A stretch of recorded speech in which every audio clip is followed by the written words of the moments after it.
Professor Dr. Vivek Gupta from Delhi Indraprastha Apollo Hospital, 5th of December 2021, Sunday, almost noon or afternoon. We have seen a very high level of scientific program during the Cardiological Society of India meeting. This is CSI TV, and also I represent the chair as a chairman of Indo-American and European Conclave. Today I am going to talk about, because this is time of COVID, and after 2 years of hiatus, we are having a hybrid and physical meeting both. So what I am going to talk about is, as a cardiologist, what cardiac patients or heart patients should do during the COVID time. You see, the COVID coronavirus disease, which came from Wuhan, first case came in something like early January 2020, and Honorable Prime Minister made a lockdown of India on 24th March 2020. We are talking about last year. We are now at the end of 2021. It's almost 2 years we have been suffering, and the data which came up during the time, because it was early stage, it was just a viral fever. But when the viral fever, which was found to have a high mortality, we were all scared. The whole world community, including WHO, was very scared that how to deal with the new virus, which is coronavirus. Lot of acquisition went to the China, why Wuhan laboratory allowed this virus to escape, whether it was a biological war or not. We are not going to details of that. We have crossed wave 1 in India. Our lockdown started in June 2020, last year. And after that, we had some slow COVID wave during the time of last year Diwali, and then New Year, and then till Holi we were all right. And that time we had, WHO had already given 2-3 more mutations, alpha, beta, gamma. But then a new virus came, which was Delta. And Delta virus, which was seen to be more disastrous, more virulent, and more contagious. That means it has got a high power of infecting more people, and it has high power of causing early pneumonia and deaths. Earlier in wave 1, where alpha, beta, and gamma virus were doing, that means not very highly mutant virus, those virus was causing high mortality, but not to the extent of what Delta virus did in wave 2. Cardiac patients were more vulnerable. It was found in the initial stages when we were doing webinar, early stages of webinar during the COVID wave 1. And we found that the mortality was directly related to the morbidity. That means the patients which were cancer patients, patients who had a low immunity, heart patients, hypertension, diabetes, past history of bypass surgery, past history of angioplasty, all these patients had a higher mortality. Mortality means chances of death, and that was found to be about 8 to 10%, which was significantly very high actually, and especially the elderly age group of the cardiac patients were more vulnerable to death and mortality. So that was the reason why the cardiac patients were very.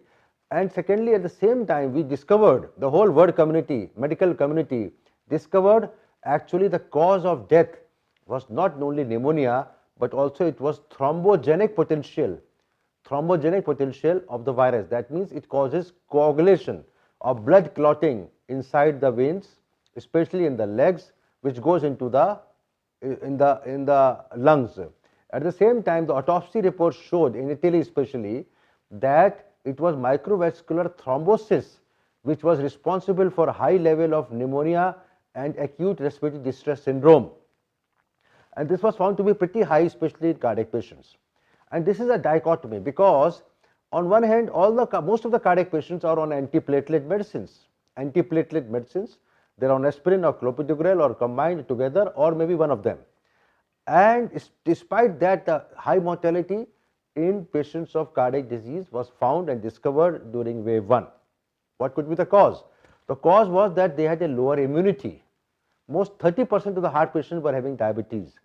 And secondly, they were little more elderly and low immunity, and therefore the innate body immunity to fight against the virus was less or lacking. And that is why children were not suffering that much as elderly, and especially with the comorbidity of heart disease. So now we are passing through, we have crossed the stage of wave 2. Today we are having a new virus, Omicron, which has got the 32 mutations on the spike protein, and there are a lot of thought process whether this is going to have a immune escape especially for the vaccine escape. That means now at the moment in India, 40 crore population is having a dual and vaccination, while 70 crore is about single vaccination. So as of now, 110 crore population of India is already vaccinated. About the rest of the population, which are children less than 18 years, are still not vaccinated. That means the vaccination has not yet started in the community of people less than 18 years of age in India. Omicron, the new virus, is having 32 mutations on the spike protein, and this has come from South Africa. In India today, at 5th December 2021, there are about 5 to 7 cases. The biogenomic analysis has confirmed Omicron virus.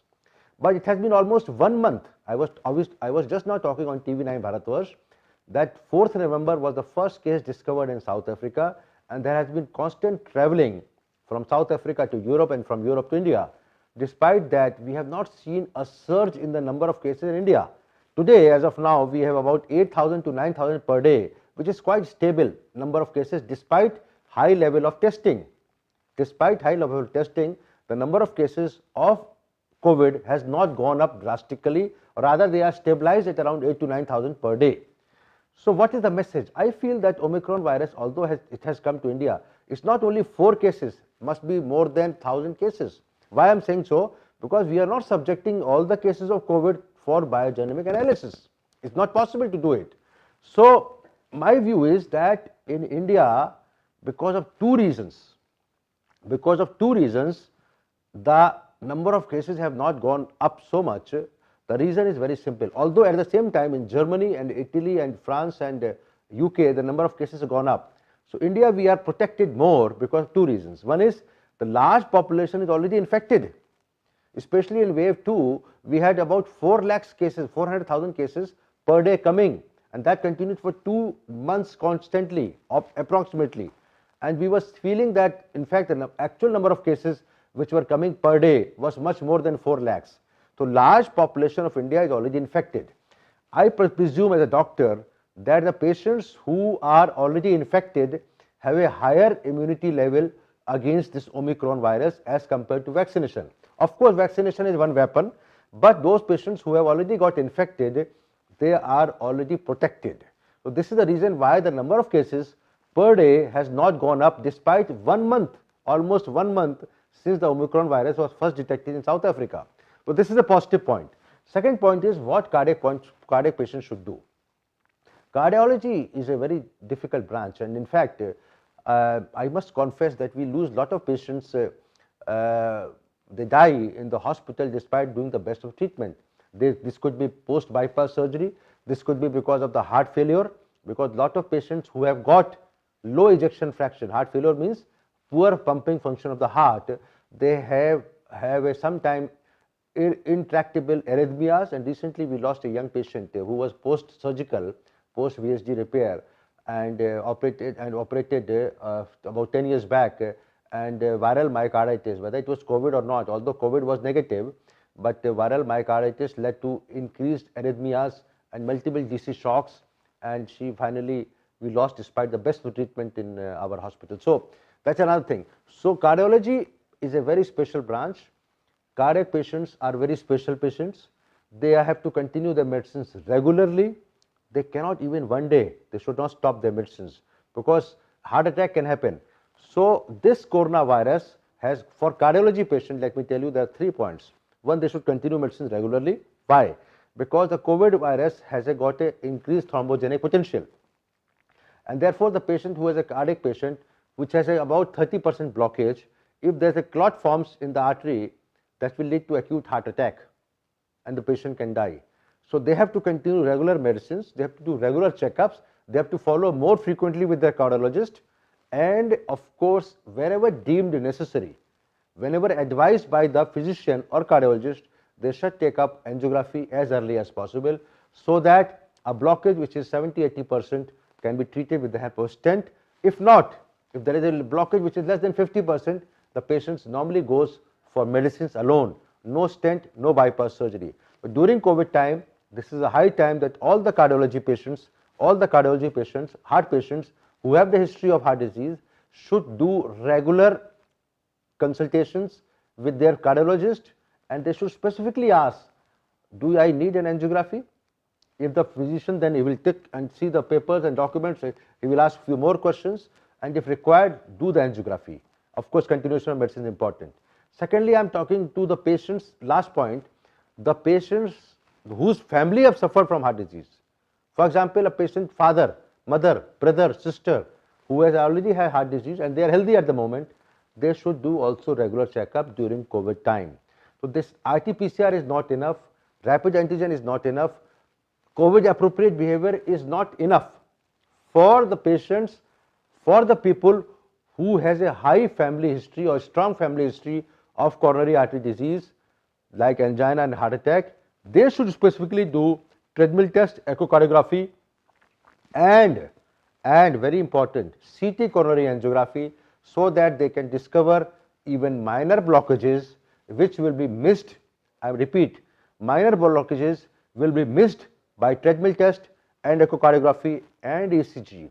That means a 50% blockage will have a normal ECG, 50% blockage will have a normal TMT, 50% blockage will have a normal echocardiography, and the patient will feel happy. So if there is a strong family history, or if there is a small, even a family history of heart disease in any family member, they should go for CT coronary angio.